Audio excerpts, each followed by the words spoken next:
Hello, my name is Dr. Tesfaye Talila. I'm one of the interventional cardiologists at Piedmont Heart Institute in the US. ዶክተር ተስፋዬ ተሊላ በአሜሪካ የሚኖሩ ኢትዮጵያዊ የልብ ሐኪም ሲሆኑ በተለይ የልብ ድካም ወይም ሃርት አታክና ውስብስብ የልብ ህመሞች በማከም ይታወቃሉ። በተጨማሪ ሃርት አታክ ኢትዮጵያ የተባለ ድርጅት በመመስረት በኢትዮጵያ የልብ ህክምና አገልግሎት ለማሻሻል ትልቅ ስራ እየሰሩ ይገኛሉ። Because of the increasing prevalence of cardiovascular conditions in Ethiopia, my wife and I set up a non-profit organization called Heart Attack Ethiopia. የህክምና ትምህርታቸውን በአዲስ አበባ ዩኒቨርሲቲ አጠናቀዋል። በአሜሪካ የውስጥ ደዌና የልብ ሐኪምነት ስልጠና ወስደዋል። በዩኒቨርሲቲ ዊስካንሰን ሜዲሲን የልብ ስር ህክምና ከፍተኛ ስልጠና አግኝተዋል። የልብ ህክምና በኢንተርቬንሽናል ካርዲዮሎጂ የቦርድ ማረጋገጫም አላቸው።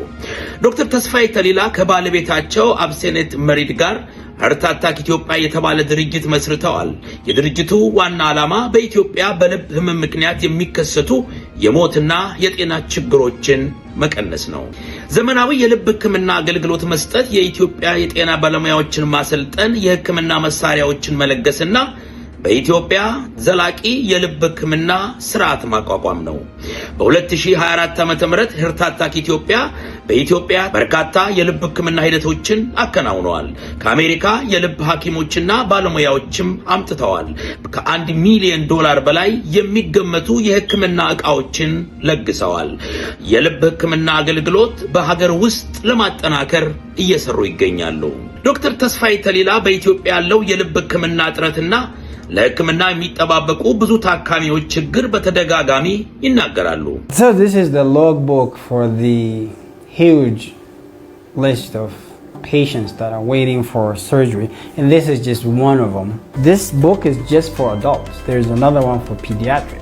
የሚሰሩት ስራ ታካሚዎችን መፈወስ ብቻ ሳይሆን በኢትዮጵያ የልብ ህክምና ስርዓትን ለረጅም ጊዜ ለማሻሻል አተኩረዋል። ከ50 በላይ የልብ ህክምና ባለሙያዎችን የያዘ ቡድን ወደ ኢትዮጵያ ሊመጣ ነው። ከ50 በላይ የልብ ህክምና በጎ ፈቃደኝነት ባለሙያዎችን የያዘ የህክምና ቡድን ከአንድ ወር በኋላ ወደ ኢትዮጵያ እንደሚመጣ ተነገረ። ከዚህ ቀደም በተለያየ ጊዜ 4 መሰል ቡድኖች ወደ ኢትዮጵያ መጥተው የህክምና አገልግሎት እንዲሰጡ ያደረገው ሃርት አታክ ኢትዮጵያ የተሰኘ ግብረሰናይ ድርጅት በቀጣዩ ሰኔ ወር መጨረሻ ወደ ኢትዮጵያ የሚመጣው ቡድን የልብ ህክምና ለማግኘት ወረፋ እየተጠባበቁ ለሚገኙ ህፃናትና አዋቂዎችን ህክምና እንደሚሰጥ ተገልጿል።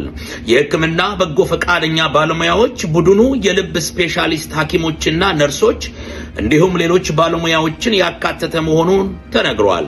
የህክምና በጎ ፈቃደኛ ባለሙያዎቹ ከህንድ፣ ከካናዳ፣ ከእንግሊዝ፣ ከአሜሪካ፣ ከሩዋንዳና ቦትስዋና የተውጣጡ መሆናቸውን የሃርት አታክ ኢትዮጵያ መስራች ዶክተር ተስፋዬ ተሊላ ገልጸዋል።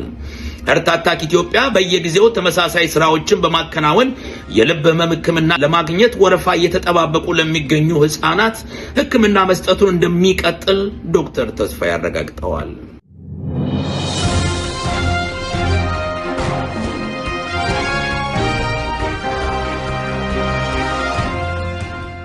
በሆለታ ፍርድ ቤት የደረሰ አሰቃቂ ግድያ። ዛሬ ረፋድ ላይ በሆለታ ወልመራ ወረዳ የመጀመሪያ ደረጃ ፍርድ ቤት የተፈጠረው ክስተት መላውን የኢትዮጵያ ህዝብ በከፍተኛ ድንጋጤና በቁጭት ውስጥ የከተተ አሰቃቂ ድርጊት ተፈጽሟል። ፍትህን ፍለጋ በተሰበሰቡበት የፍርድ ቤት አዳራሽ በሰው ህይወት ላይ የተፈጸመ ግድያ የፍትህ ስርዓታችን ደህንነት ጥያቄ ውስጥ የከተተ ሆኗል። እንደደረሰን መረጃ በእለቱ የቤተሰብ ክርክር ጉዳይ በመመልከት ላይ የነበረች ዳኛ ወርቄ ፈንካሳ የፍርድ ውሳኔውን እያነበበች ባለችበት ወሳኝ ወቅት ተከሳሹ በድንገት ባወጣው ሽጉጥ ዳኛዋን በጥይት በመምታት ህይወታቸውን ቀጥፏል። በዚህ አጋጣሚ በችሎቱ ላይ በባለቤቷ ሲከራከሩ የነበሩት ባለቤታቸው በተከሳሹ በተተኮሰ ጥይት በተመሳሳይ ሁኔታ ህይወታቸው አልፏል።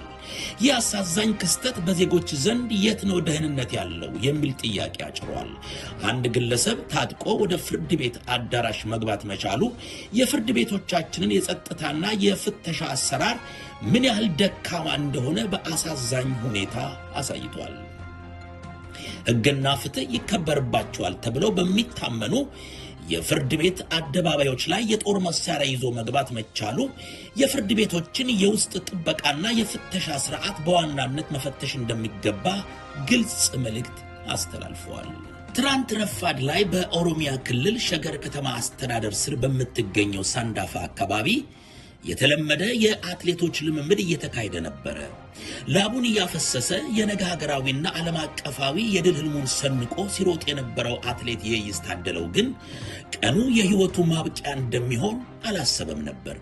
አካባቢውን በድንጋጤ ያናወጠ የተኩስ ድምፅ ተሰማ። አትሌት የይስም አብሮት ልምምድ ይሰራ ከነበረ ሌላ አትሌት በተተኮሰበት ጥይት ተመትቶ በዚያው ልምምድ ሜዳ ላይ ህይወቱ ሊያልፍ ችሏል።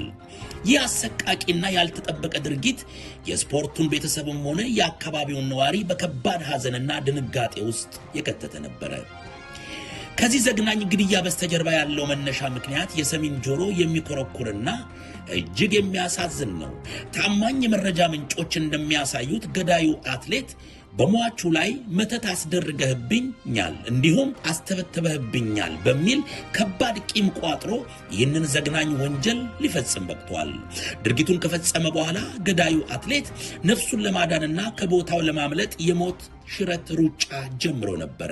ነገር ግን በአካባቢ የነበሩ ጀግና አርሶ አደሮች ይህንን አሰቃቂ ወንጀል አይተው ዝም አላሉ።